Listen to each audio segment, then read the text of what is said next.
See you as always. Just at the moment having a protein shake. I only slept a few hours today. So I'm not normally up at sunrise because I work night shifts, as you guys know, and work on my thesis, etc.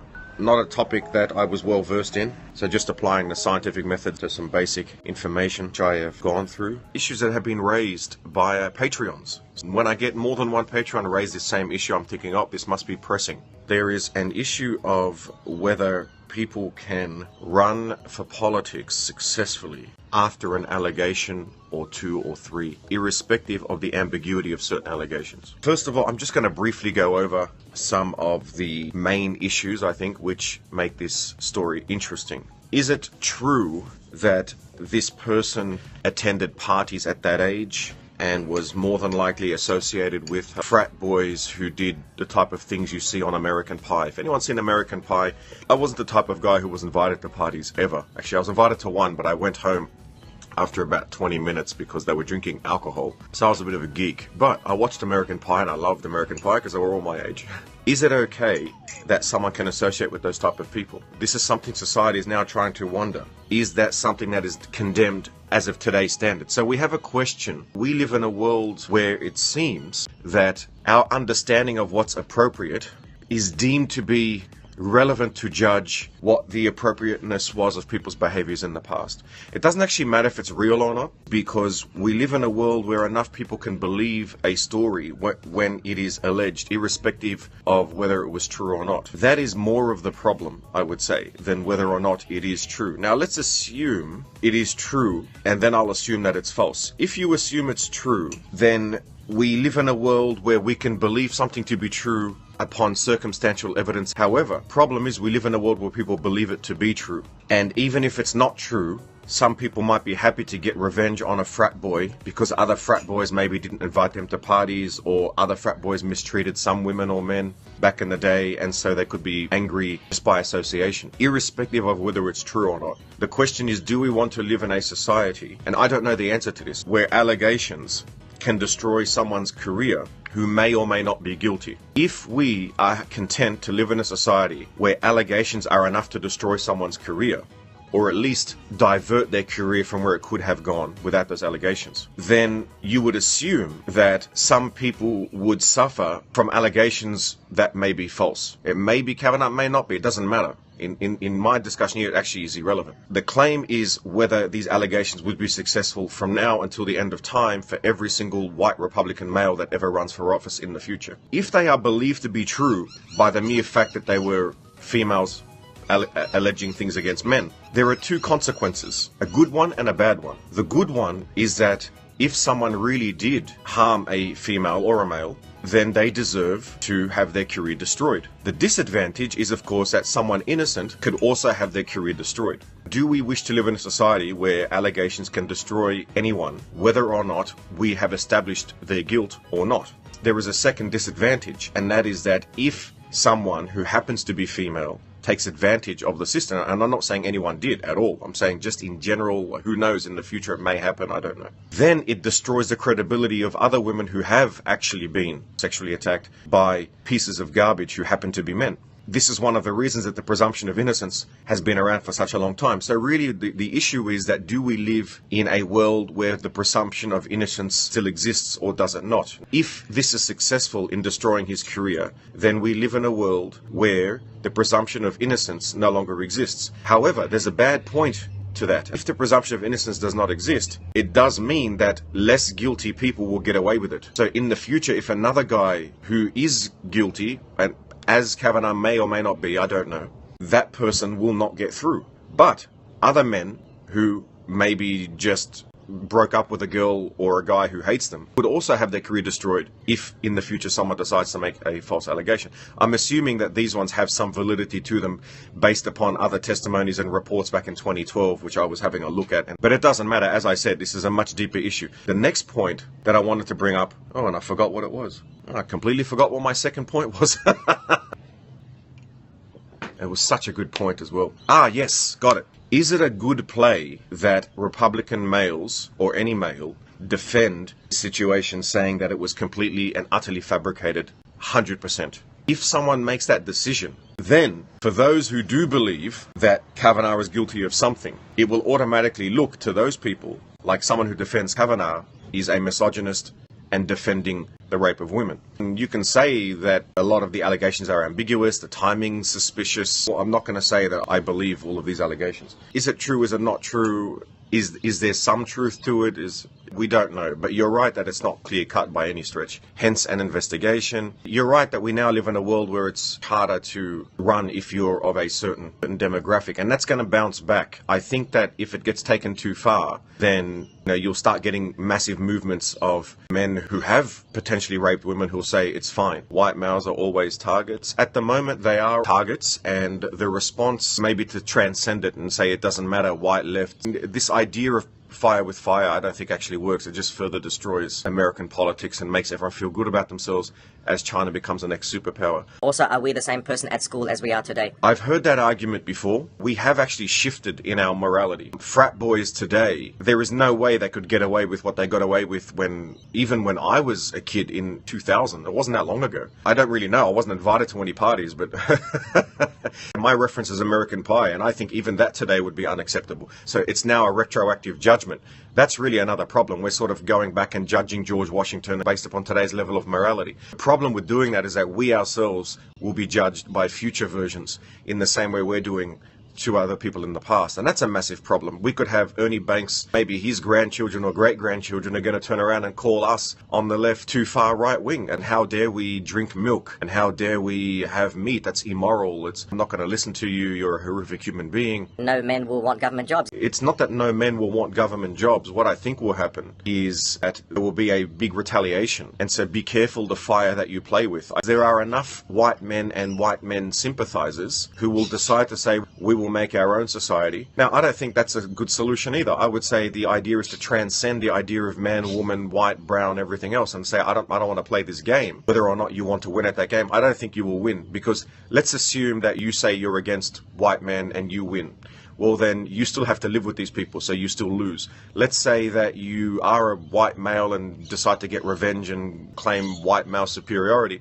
Well, you still lose because you live in a country where that is not the majority either. There are other men, there are other white men who don't think about that. There are people like me who have pretty much white skin but are basically ethnic. As we know, there were testimonies in 2012, not direct admissions, but there were admissions by Kavanaugh back then of shady stuff going on. Now, that doesn't mean that he's guilty or not, but it doesn't mean he's innocent either. There's a bit of a conundrum there where you have what might have been deemed acceptable by 18-year-olds back in 1980, which is today not acceptable. You just have to go back and watch Grease.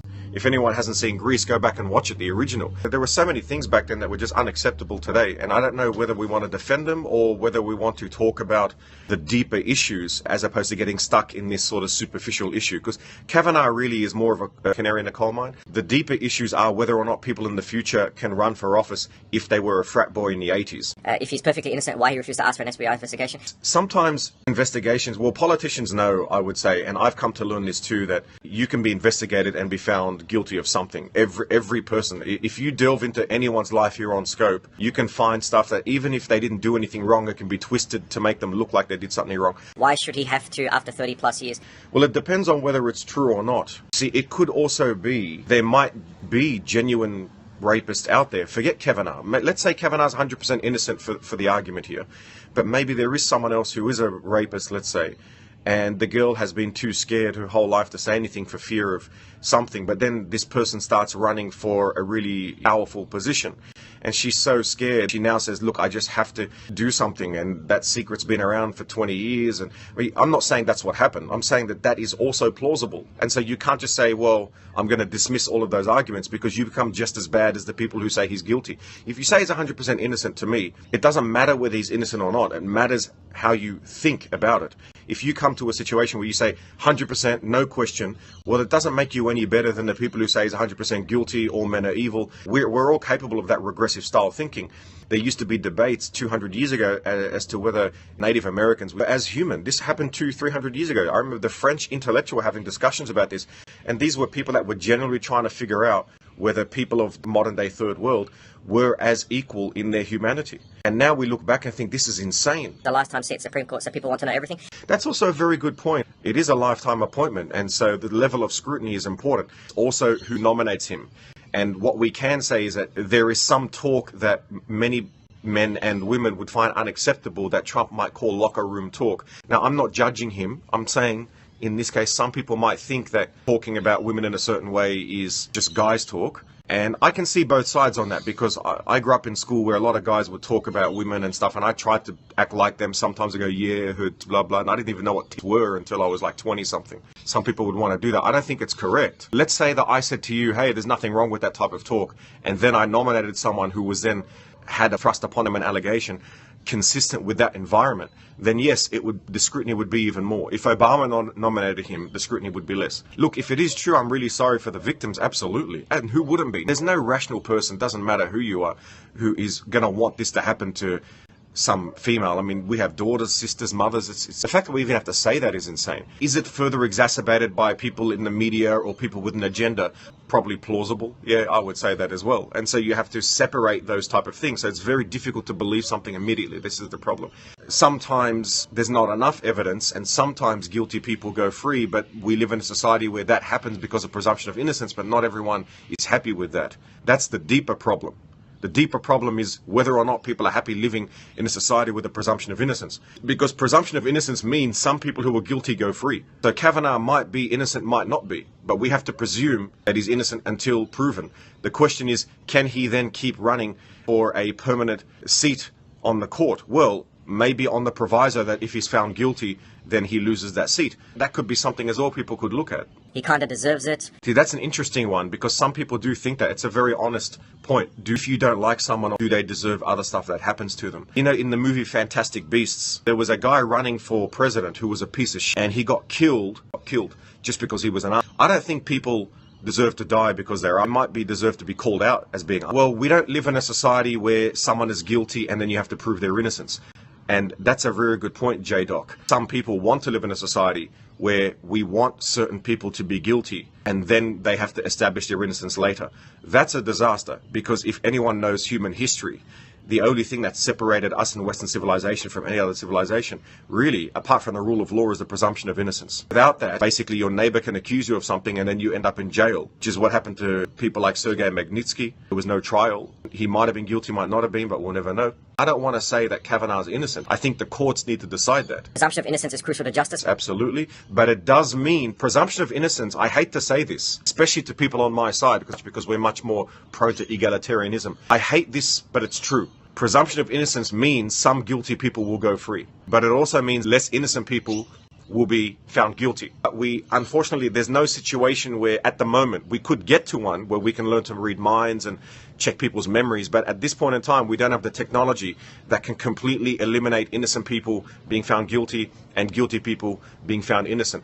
As we know from very famous cases. Some people are concerned about the Supreme Court having a majority conservative panel. And so that is conflated with this issue. And I think Republicans don't trust Democrats to be fair on that point. I think that's a very honest point. And I would also be concerned with having a majority conservative judge panel.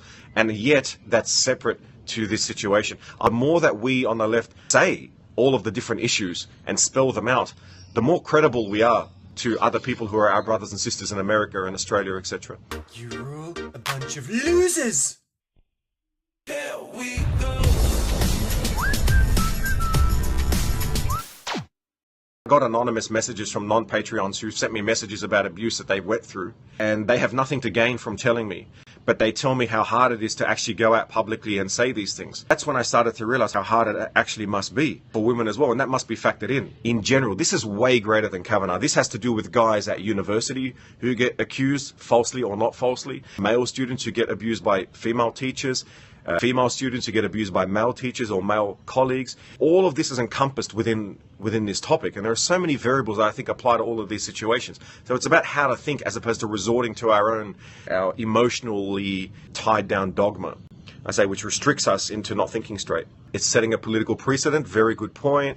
I think deep down most people recognize that this is tearing at the fabric of society itself, And so Kavanaugh is just a pawn in a much greater problem. A much greater problem. We don't have proper systems to detect whether a guy has molested a female. We don't have those systems. We need to talk about how to have those systems. Have a public discussion, something like what we're doing here on Scopa, with people actually know what they're talking about.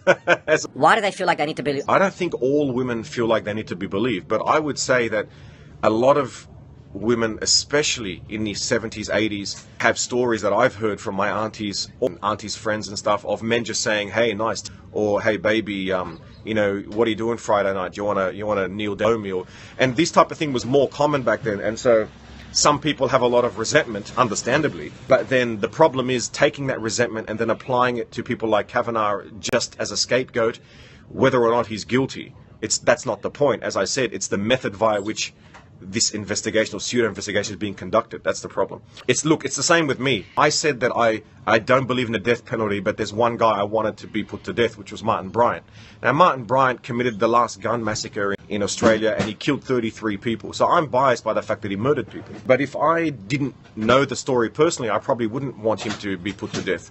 So you can be biased by past experience. I've got to go soon, guys, because We don't report because of the prolonged trauma, not because we don't feel believed. Oh, okay, because of the prolonged trauma. That's another good point. So that's something I wasn't aware of. I think that he's lost just on the image, and I would say that in that case he's a victim. Whether or not he did it is different. If he's guilty, he's guilty.